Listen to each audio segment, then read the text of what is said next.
راشد صاحب سادہ مزاج آدمی تھے۔ وہ کاروبار کے سلسلے میں اکثر دوسرے شہروں میں جایا کرتے تھے۔ اس بار انہوں نے راولپنڈی جانے کی تیاری مکمل کر لی تھی۔ ایک سفری بیگ جس میں ایک سوٹ، ضروری کاغذات اور ڈاکٹر کی تجویز کردہ ادویات تھیں۔ انہیں معدے کی تکلیف اور دل کا عارضہ تھا۔ وہ سفر کے دوران کھانے کے 2 ڈبے ساتھ رکھتے تھے، ایک کالا اور ایک سفید رنگ کا تھا۔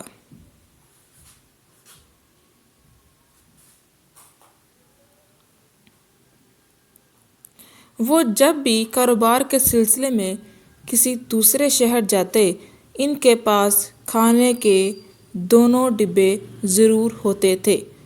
سفید ڈبے میں ان کا پرہیزی کھانا ہوتا اور کالے ڈبے میں ان کا اپنے ہم سفر کو پیش کرنے کے لیے تھا۔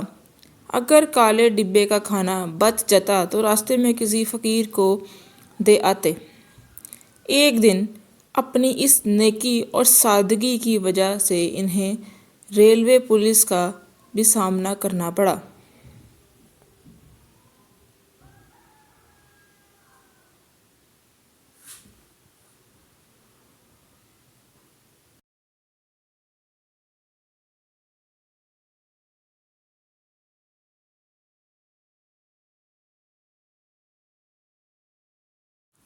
سفر کے دوران انہوں نے ایک اڈھیر عمر شخص کو کھانے کی پیشکش کی۔ مسافر نے شک بڑی نگاہ سے انہیں گھورا۔ بھائی صاحب، اس طرح کیوں گھور رہے ہیں؟ میں نے تو صرف کھانے کی پیشکش کی ہے۔ راشد صاحب کو اپنے ہم سفر کا اس طرح گھورنا اچھا نہیں لگا تھا۔ اپنا کھانا اپنے پاس رکھو، میں تمہارے جیسے 9 سربازوں کو اچھی طرح جانتا ہوں۔ مسافر کے گھورنے سے زیادہ اس کے جملے نے راشد صاحب کو پریشان کر دیا تھا۔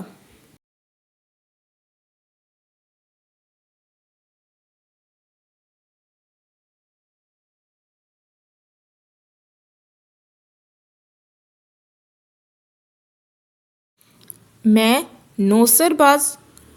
آپ یہ کیا کہہ رہے ہیں؟ آپ کو غلط فہمی ہو رہی ہے۔ راشد صاحب نے اپنی صفائی پیش کی۔ کبھی کوئی بوڑھا آدمی خود کو برا کہتا ہے؟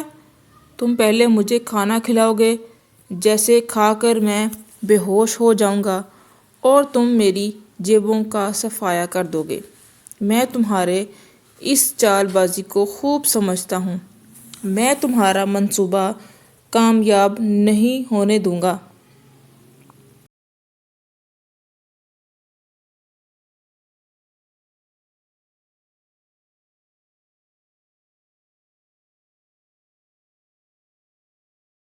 مسافر کی باتوں سے راشد صاحب کا سر چکرانے لگا تھا۔ وہ بولے، یہ آپ کیسی باتیں کر رہے ہیں؟ میں تو انسانی ہمدردی کے تحت ایسا کر رہا ہوں۔ اگر تم انسانی ہمدردی کے تحت ایسا کر رہے ہو تو پہلے یہ خود کھا کے دکھاؤ۔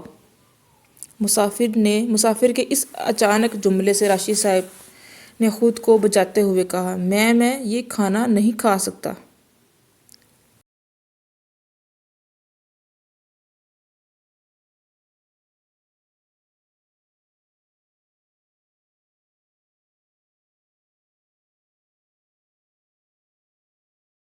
تم یہ کھانا کیسے کھاؤ گے؟ اس کھانے میں تو تم نے بے ہوشی کی دوا ملائی گئی ہے۔ لٹیرے کہیں کے، اب تم بچ کے نہیں جا پاؤ گے۔ مسافر نے یہ کہہ کر شور مچانا شروع کر دیا۔ آس پاس کے مسافر بھی اس کی حمایت میں بولنے لگے۔ شور سن کر گھاڑ آ گیا۔ اس نے صورتحال دیکھ کر ریلوے پولیس کو بلا لیا۔ ریل کی بوگی ہی میں پہنچ گئی۔ پوچھ گچھ کا عمل شروع ہو گیا۔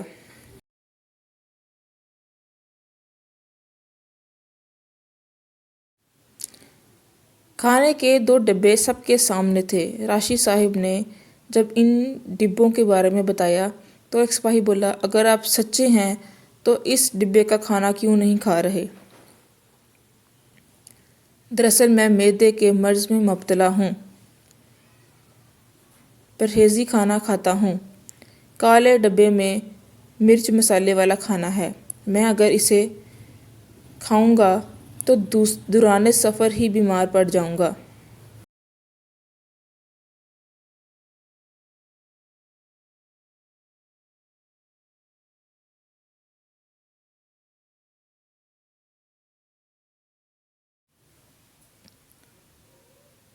راشد صاحب کے بیان کی تصدیق کے لیے ایک سپاہی نے دونوں ڈبوں میں سے ایک ایک لقمہ لے کر کھایا تو سب کو راشد صاحب کی باتوں پر یقین آ گیا۔ معاملہ رفع دفع ہو گیا۔ انہوں نے کالا ڈبہ اپنے نشست کے نیچے رکھ لیا، پھر انہوں نے تمام رستے کسی کو کھانا کھانے کی پیشکش نہیں کی۔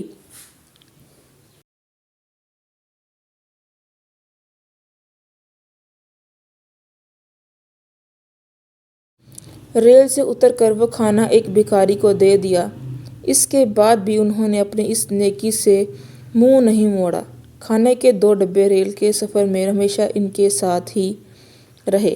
ایک بار سفر کے دوران اپنا پرہیزی کھانا ڈبے سے نکال رہے تھے کہ اپنی عادت کے مطابق قریب بیٹھے ایک شخص کو کھانے کی پیشکش کر دی۔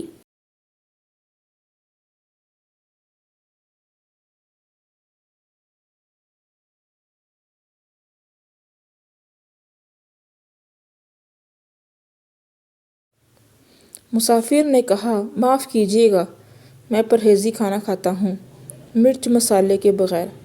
بدقسمتی سے ٹرین میں سوار ہوئے ٹفن پلیٹ فارم پر ہی بھول آیا ہوں۔ مسافر کا نام ابراہیم تھا۔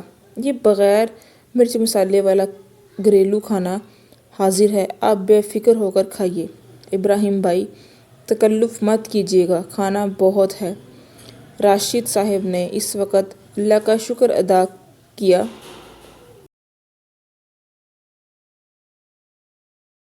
جب ابراہیم نے پہلا لقمہ ہی کھا کر کہا تھا، واہ، بہت مزے کا کھانا ہے۔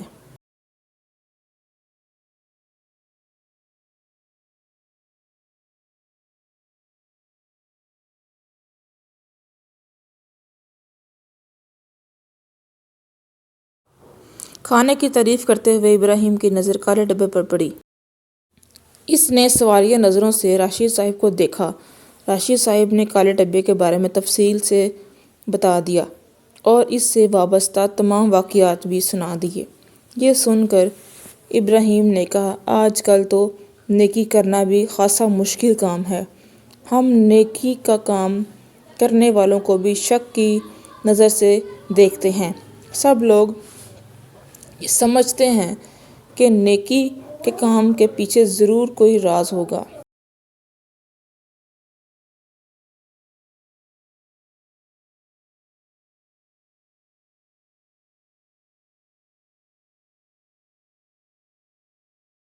آپ ٹھیک کہتے ہیں، راشد صاحب نے بے اختیار کہا۔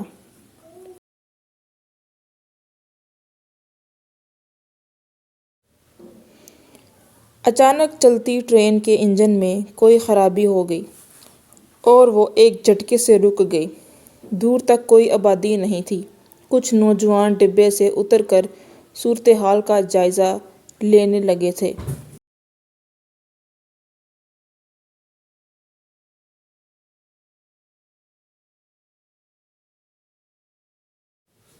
ایک گارڈ پٹری کے ساتھ ساتھ بھاگتے ہوئے مسافروں کو اطلاع دے رہا تھا، ٹرین کا انجن خراب ہو گیا ہے، ہم نے قریبی اسٹیشن ماسٹر سے رابطہ کر لیا ہے، پھر بھی انجن آنے میں کئی گھنٹے لگ سکتے ہیں۔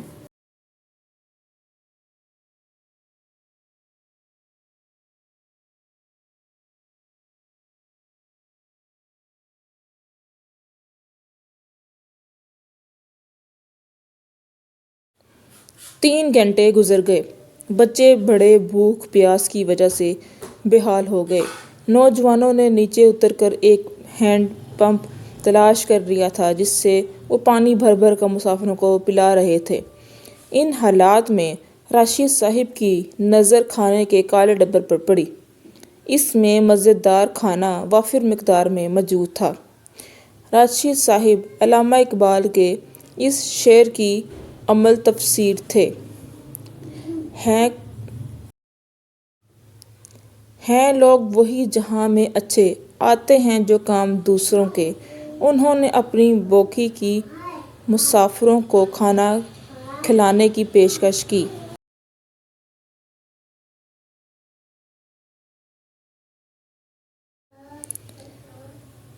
سبھی کو بھوک نے ستایا ہوا تھا۔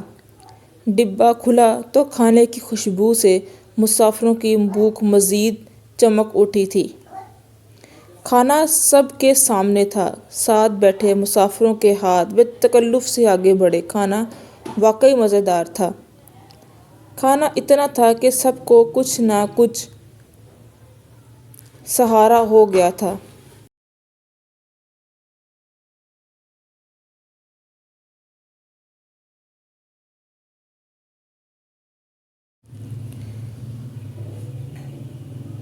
کھانا جس مقصد کے لیے لایا گیا تھا، آج وہ مقصد پورا ہو گیا تھا۔ آج نہ کسی نے راشد کو نوسر باز کہا تھا اور نہ کسی نے انہیں شک کی نظر سے دیکھا تھا۔ ٹرین میں یوں تو سبھی مسافر خوش تھے مگر راشد صاحب تو خوشی سے پھولے نہیں سما رہے تھے۔ وہ بار بار اللہ کا شکر ادا کر رہے تھے کہ اس کی توفیق سے انہیں ویرانے میں نیکی کرنے کا موقع ملا تھا۔ Thanks for watching. ویڈیو کو لائک کریں، چینل کو سبسکرائب کریں اور کمنٹ کر کے بتائیں کیا آپ بھی اس طرح نیکی کرنے کا موقع تلاش کرتے ہیں۔ ملتے ہیں اپنی انشاءاللہ نیکسٹ ویڈیو میں۔ تب تک اپنا بہت سا خیال رکھیے گا، دعاؤں میں یاد رکھیے گا۔ اللہ حافظ۔